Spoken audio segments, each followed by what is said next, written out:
Hoje, no dia 24 do nosso desafio aqui da sabedoria, a gente vai pensar nos versículos 3 e no versículo 4. Mas antes da gente começar, eu quero te pedir um grande favor. Comenta aqui para mim, nesse vídeo, qual foi o seu maior aprendizado até aqui do nosso desafio. Eu vou ler e vou responder cada um dos comentários, tá? Lembra também de deixar o seu like aqui nesse vídeo para que ele chegue para mais pessoas e compartilha com mais amigas. Usa essa palavra aqui para falar para suas amigas que ainda não conhecem Jesus, para falar para elas que existe outro caminho, outra maneira da gente proceder, tá bom? Então vamos lá para o nosso devocional de hoje. Separei para a gente pensar o versículo 3 e o versículo 4 do capítulo 24, ele diz assim: com a sabedoria se constrói a casa e com a inteligência ela se firma. Pelo conhecimento, os seus cômodos se encherão de todos os tipos de bens, preciosos e agradáveis. E o que eu quero pensar aqui com você sobre esse versículo é que casa aqui é muito mais do que paredes, móveis, do que decoração. A casa aqui pode se referir, em primeiro lugar, a você mesma, como parte de um edifício que está sendo construído para Deus. Paulo, ele fala muito sobre isso. Pedro também, ele diz que nós somos pedras vivas sendo colocadas no edifício que Deus está construindo, tá? Outra coisa que essa parte aqui, que esse versículo, quando ele fala sobre casa, ele pode significar é a nossa família, o nosso lar. E independente de qual tipo de casa você escolha usar para interpretar aqui esse versículo, essa casa, ela precisa ser firmada na rocha. E qual é a rocha? A resposta vem lá com Jesus em Mateus 24, versículo 24. Ele diz o seguinte: todo aquele, pois, que ouve estas minhas palavras e as pratica, será comparado a um homem prudente, em outras versões, um homem sábio, que construiu a sua casa sobre a rocha. A rocha, gente, aqui é Jesus. A minha casa, a sua casa, a nossa vida, o nosso lar, ele precisa ser construído sobre Jesus. E qual é o nosso desafio? Nós amamos Jesus, nós vamos até a igreja, nós ouvimos a palavra, você está aqui comigo nesse devocional fazendo o desafio, mas quantas vezes a gente não coloca em prática? Gente, eu sou a primeira a falar isso aqui. Quantas vezes eu leio de manhã? Você tem que ser paciente, a paciência é uma virtude que honra a Deus.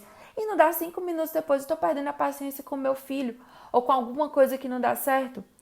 Quantas vezes a gente lê que Deus, ele é o nosso provedor, o Senhor é meu pastor e nada me faltará, eu posso descansar nele.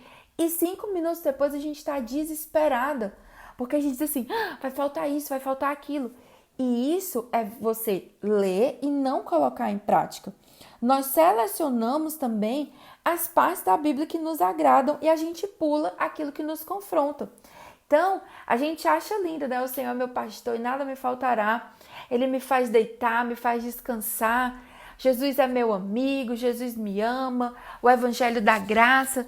Mas onde é que fica o arrependimento dos nossos pecados? A gente não pode fazer isso com a palavra de Deus. No Novo Testamento, ele afirma que toda a palavra de Deus ela é útil e ela é eficaz para nos corrigir, para nos ensinar e para nos instruir. Não são só as partes que a gente gosta. Essa prática de selecionar aquilo que a gente vai praticar e aquilo que a gente não vai praticar, ela faz com que nós sejamos mulheres rasas, mulheres de pouca fé. Muitas vezes eu converso com algumas mulheres, elas dizem assim, ai Pri, eu queria ter mais fé, eu queria crer mais em Deus. E isso vem do fato da gente ser superficial, da gente não mergulhar mais profundo. Nós somos como casas que são lindas por fora, na fachada, mas por dentro nós somos vazias de virtude.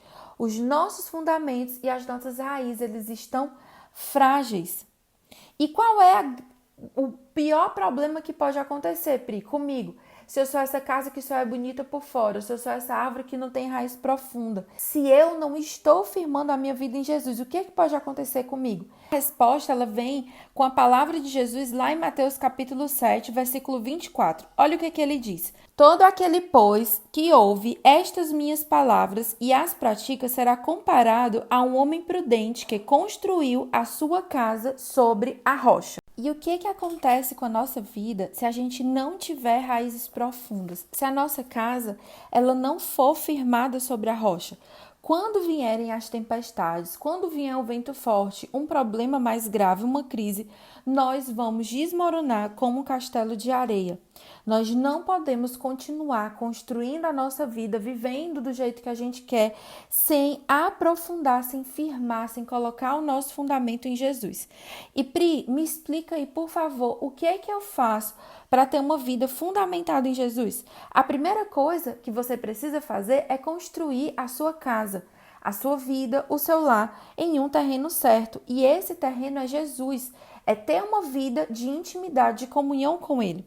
Segunda coisa, você precisa buscar a sabedoria e o entendimento que vem de Deus. Como é que eu faço isso, Pri? Orando, pedindo a Deus por sabedoria. Isso está lá em Tiago, capítulo 1, versículo 5. Você também deve estudar a Bíblia, não apenas ler, mas se você quer aprofundar, você precisa ir mais fundo. Entenda, a leitura ela é muito boa, mas ela é algo superficial. A gente precisa entender a palavra de Deus, meditar nela, para que ela entre no nosso coração e gere mudança. E essa mudança mude a nossa maneira de pensar, de falar e de agir. Você precisa construir o seu relacionamento com Jesus no secreto. Pensa comigo. As raízes de uma árvore, elas não são vistas crescendo na vista de todo mundo, elas crescem no secreto. E é assim que a sua vida também ela vai crescer. Você vai se tornar mais forte, buscando a Deus no secreto. E o que eu deixo aqui para você pensar é o seguinte: o que é que você vai fazer hoje para construir melhor a sua vida e o seu lar?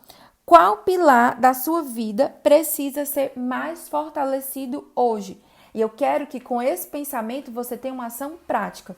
Não adianta você vir aqui, ouvir uma devocional, achar lindo e passar o resto do seu dia sem refletir e sem agir em nada com relação ao que a gente estudou aqui, tá bom?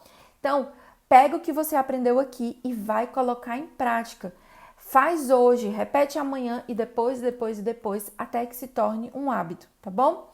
Espero que esse devocional ele tenha abençoado a sua vida, abençoado o seu coração e que você saia daqui decidida a enraizar, a ter uma vida profunda em Jesus e que Ele seja o firme fundamento da sua fé e da sua vida. Deus te abençoe.